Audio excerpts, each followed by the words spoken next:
Here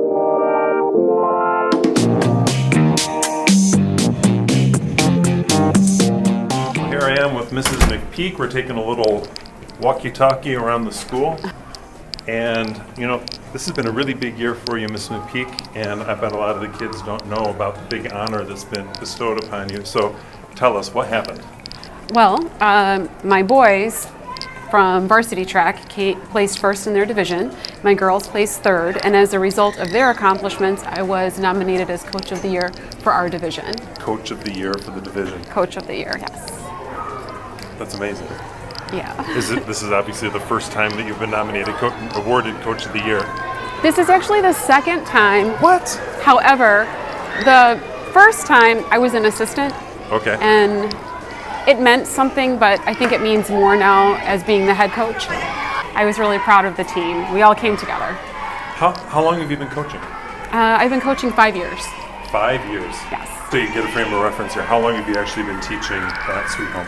21 years. So for the first 16 years as a teacher here, you didn't coach? I did coach a couple years. I coached 6th grade cross country for a few years, yeah. Okay. But I had a little space between when I coached 6th grade cross country to varsity. All right. And then you jump back in, and then you win this award. So this is really exciting. What does the award mean to you? The award really sums up how we came together as a track family to accomplish our goals, both as a team and our own personal goals. So we faced a lot of adversity going into the season, and we were able to overcome a lot of that and really work together. So yeah, it was a very big deal. Can you share any of that adversity with us? Well, we had a coaching change. Yeah, that's a big deal. Yeah, it was really hard on a lot of our athletes. You know, they missed the staff that we had, and you know, we had to kind of look past that and try to focus on what we have together. And that allowed us to, you know, focus in on accomplishing what we did over the season. So it took a lot of communication and collaboration among the current staff and our athletes. So it was my first year coaching as being head coach. So that was difficult on its own. Yeah, I can't even imagine. Yeah. Now the fact that you were awarded this year is pretty amazing, because I know you're going through a lot of personal things. You're going through a lot of personal battles and overcoming a lot of personal battles. Can you share, you know, I don't want to get too personal or too private here, but I think you're an example to all of us and a model to all of us. So are you willing to share some of that with us? Well, I can share that I have had some health struggles. I've learned to focus on the positive of everything, and when you do battle something difficult in your life, it does help to take everything moment by moment. So you focus on what you have versus what you don't have. And I've learned that I'm surrounded by a lot of love, and there's actually opportunity sometimes in challenges. So that's kind of what I'm focusing on now, are the opportunities and all the love that surrounds me, so that I can get through this and once and for all put it past me. I like that idea about opportunities in challenges. You know, if we coast along it, I mean, we often think that we would like to coast along easily all the time. Yeah. Or at least some breaks where things are just coasting along. Yep. But if all of life was coasting, we'd get lazy and we wouldn't grow, because we actually grow by pressing uphill. So I love that idea that you're using a really difficult situation in your life as a chance to grow and to improve. You know, Ms. MacPeek, I'm wondering, with your health struggles, how have you been able to keep up with a really demanding coaching position? It's a varsity position. It's a really big deal. How have you been able to hold it all together? I think I would just crumble and I would say, I can't do this, somebody else take over, but you haven't done that. So, well, first and foremost, I've been honest with my athletes, so they know.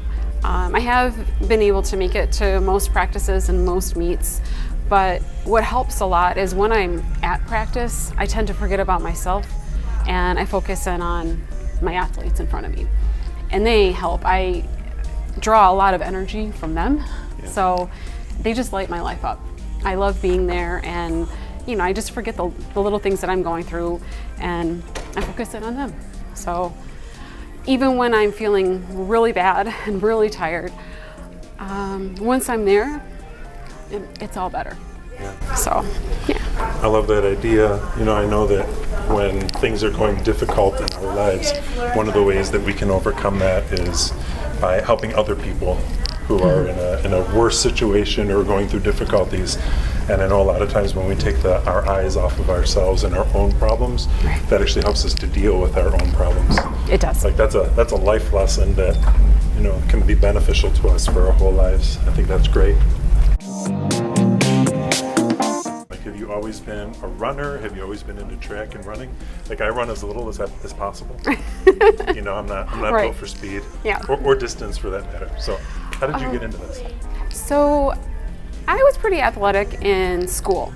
In high school, I participated in the field hockey team, I was a swimmer, and I was part of the cross country team. Okay. So when I became an adult, I enjoyed running, but when my kids were little, it was a little bit harder to get the miles in. And then in 2007, I lost somebody very close to me. And I thought, you know what, I'm gonna turn that grief into running some miles, and it really helped. Exercise was very helpful in helping me to feel happy again. So since 2007, I've been running pretty much daily.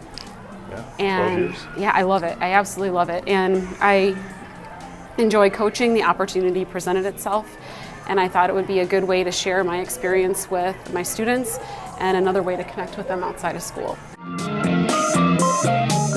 I want to thank you for taking the time to walkie-talkie with us. Thank you. Before we leave, is there anything that you want to share, any words of wisdom or advice that you've picked up over the years? We'd love to hear from you. I guess the biggest thing that I could say is if life gets hard, just focus on one moment at a time. Because, for example, this moment right now between you and I is wonderful. Everything's happy, everything's good.